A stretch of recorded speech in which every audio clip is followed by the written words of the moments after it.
let's talk Westworld now. Season 4 dropping on Sunday night. Dave, what was your anticipation level for Westworld Season 4? My anticipation level for Westworld Season 4, that was about as high as the life expectancy of a human in Dolores' path in Season 2, man. Low. Yeah, Quite low. Man. I felt the exact same. There's a few shows coming out in the next week. I guess these 2 weeks where you're just like, I guess we got to do it. But like, man, why? I guess that was the question I really was sitting with. Is like, why do we keep talking about Westworld? And I think it's because, like, even though the show is incredibly flawed and the story is just nonsensical and too convoluted, and like if you go to listen to these other podcasts that are recapping the last couple seasons, even they are like, half this doesn't really make sense. Like, we can't even follow the plot and explain it to you in a way that's actually intelligible, and like that's a really bad sign for a show. It still looks great, and the concept from the first season is so intriguing, and there were parts of the first season where you're like, this show kind of sucks, but it also has some really great moments. There's something there, and there's a lot of actors we like. At least that's what I kept coming back to. I'm like, there's enough stuff here where something could work about the show. Why do you want to keep coming back? Yeah, I think that's a big piece of it, right? It's a huge production. It's an HBO production. You have so much talent, and by and large, the big A-list talent we have in here, they're all doing great. It's On the other hand, though, sometimes it's just like Jeffrey Wright. He only can look confused so many times. It's not his fault. He's doing his best being Bernard/Arnold. It is what it is. I think for me, it's I'm at least a bit more intrigued about the show now, because it seems like they've used all of season 3 to charitably set themselves up for this new iteration of the series, starting with season 4, and it's kind of a more overtly science fiction show, and we've kind of moved beyond the simple log line of Grand Theft Auto, basically in real life, which is what the Westworld going to the park phenomenon was in season 1. So it is cool that the show is quite removed from its relatively humble beginnings. But like you said, I think that the plot is just, God, it's quite incoherent, man. And I think what was so frustrating about season 3 is that it was intentionally obtuse and not actually effective storytelling. It was just unclear what you were supposed to think when you watch things and what you were supposed to invest in. I thought this season 4 first episode was pretty solid. I think there's moments where you're like, I don't know what's going on. I don't know who that is. Sometimes it's because they're brand new characters, but also we're so beyond the pale at this point with actors having different identities, humans, hosts, dead, alive. You don't know what the fuck's going on. It's so hard to keep it all straight.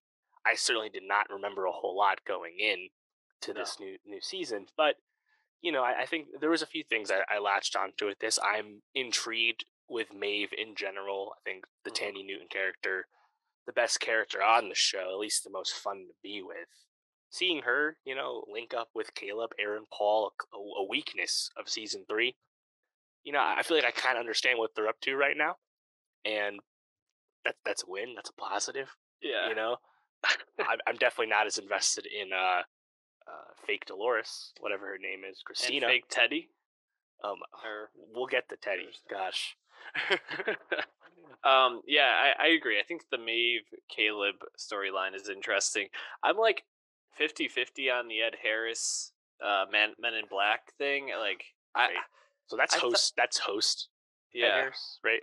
Yeah, because one of the main characters of the last 3 seasons, you kill off in a post-credit scene and make him a host after the end of the season finale. What a choice! But yeah, I think there's some good stuff here. I mean, the show still looks great, and cool things happen. That cold open where host Men in Black Ed Harris goes to the cartel and at the Hoover Dam, no less.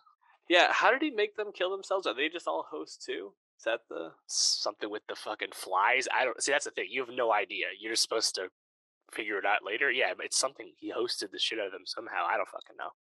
Yeah.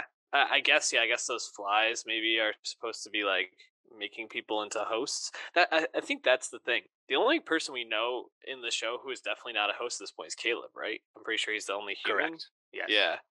And so he's like the Jesus of this show kind of thing. I really don't know. Yeah. Well, Dolores was the Moses in season 2, so Mhm. we're gonna try and keep the biblical allegory going. I perhaps that'll fall into place. I'm not too sure. Yeah. So I guess like what else about the first episode intrigued you? Did you like?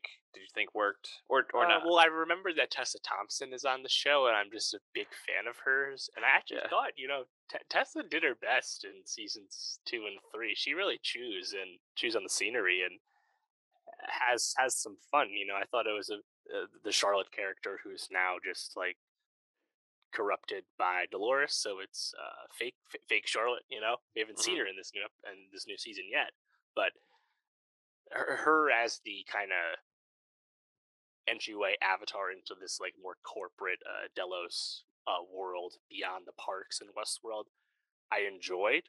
Um, I'm not sure how much I'll dig her moving forward now that she's not herself. TBD, but I'm a big fan of her as an actor, so that's something. Is there anything that you think the show could do at this point that would really like win you back? Yeah, I mean, honestly, I just think if it's easier to follow, like it's a really low bar. But if I just kind of enjoy watching the show, that's good enough. Yeah. I'm not super invested in the overall plot, and I don't think I need to be. But just making it a bit more legible, I think, would just go a long way in making it more fun to watch and talk about. But I think there's just kind of fundamental issue when, as this first episode ends with Teddy coming back, looking for Dolores. Of course, Teddy killed himself early on in the show, and like, there's just no emotional weight. There's no gravity to Teddy coming back because this show, via other characters, it just kind of like killed off like those kind of emotional stakes. Like, how many times did Maven and Hector Hmm. leave each other because Hector died or something, right? Like, you keep bringing people back, whether they're different characters or not, but like they look same actor, like it just doesn't land. And Yeah. I'd almost wish the show would like stop going down that road and just try and do something else, something maybe it's just something simpler, but like that's why the Maeve Caleb stuff I think is pretty interesting at least right now because you know, the Maeve's daughter and Hector is like kind of not involved right now, and it's just kind of a revenge plot against host Men in Black, and then they just want peace and be with themselves and their family. I can invest in that. That's an easy to understand conflict. Yeah. Yeah.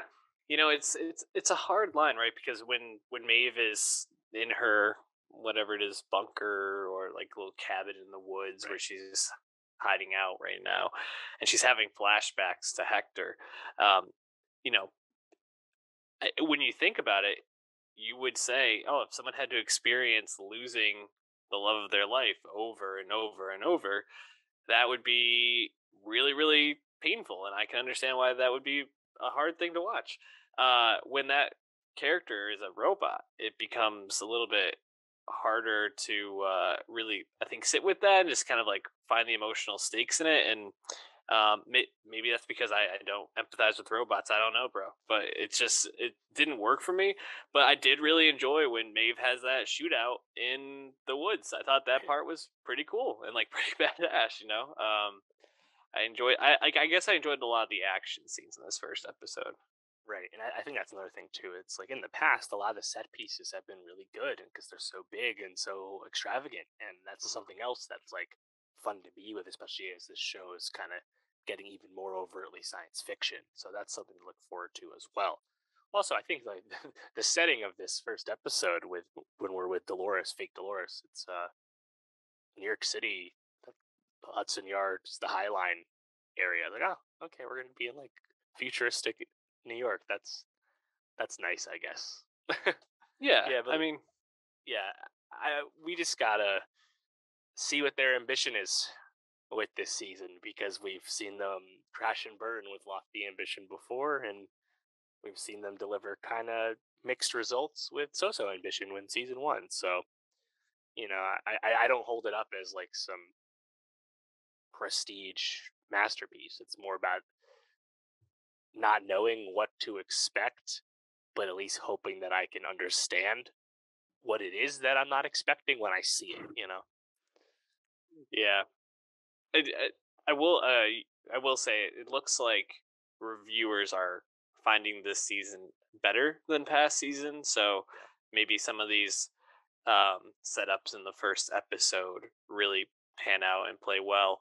We'll talk about it when we get to the end, but I think that there's some stuff to like from this first episode, some stuff to maybe just still be scratching your head at, but we'll see.